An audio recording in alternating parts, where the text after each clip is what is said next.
भारतीय हवामान विभागाची आज दुपारी पत्रकार परिषद. मान्सून 2025चा पहिला दीर्घकालीन अंदाज जाहीर होणार.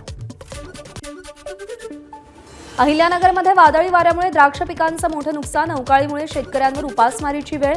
अवकाळीमुळे 30 ते 35 लाखांचं आर्थिक नुकसान. रावेर आणि चोपडा तालुक्यात केळी, मका आणि ज्वारीचं मोठं नुकसान. जळगाव जिल्ह्यामध्ये सलग 2 दिवस झालेला अवकाळी पाऊस आणि गारपिटीमुळे नुकसान. आमदार अमोल जावळेंकडून नुकसानग्रस्त भागाची पाहणी. तातडीनं पंचनामा करण्याचे आदेश दिले. बीडच्या पाटोदा तालुक्यातील बेलवडी शिवारात बैलगाडा शर्यतीचा थरार. शर्यतीमध्ये मराठवाड्यासह पश्चिम महाराष्ट्रातील बैलगाडा स्पर्धकांचा सहभाग. कोल्हापूरचे शिक्षण महर्षी अनंतराव आजगावकर यांचं निधन. वयाच्या 95व्या वर्षी घेतला अखेरचा श्वास. कोल्हापुरातील पिंपळगाव उत्तर परिसरामध्ये शिक्षणाची ज्योत लावण्याचं काम त्यांनी केलं. यवतमाळच्या आर्णीमध्ये तहसील कार्यालयासमोर सामाजिक कार्यकर्त्या अश्विनी देशमुख यांचं बेमुदत आमरण उपोषण. शवविच्छेदन गृहाचा प्रश्न सोडवण्यासाठी उपोषण.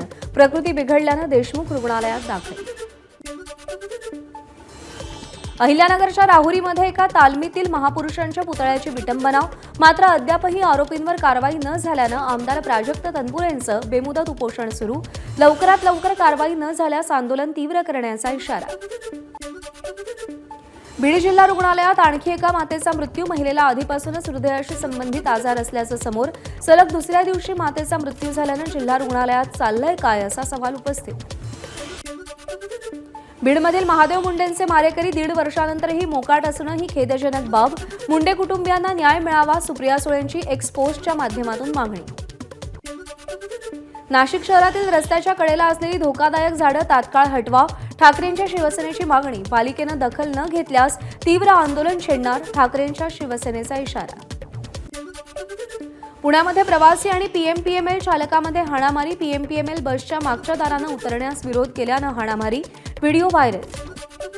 यवतमाळमध्ये क्षुल्लक कारणावरून पतीनं पत्नीची हत्या केली. हत्येनंतर पतीनं स्वतःला सरेंडर केलं. पोलिसांकडून अधिक तपास सुरू आहे. एबीपी माझा, उघडा डोळे बघा नीट.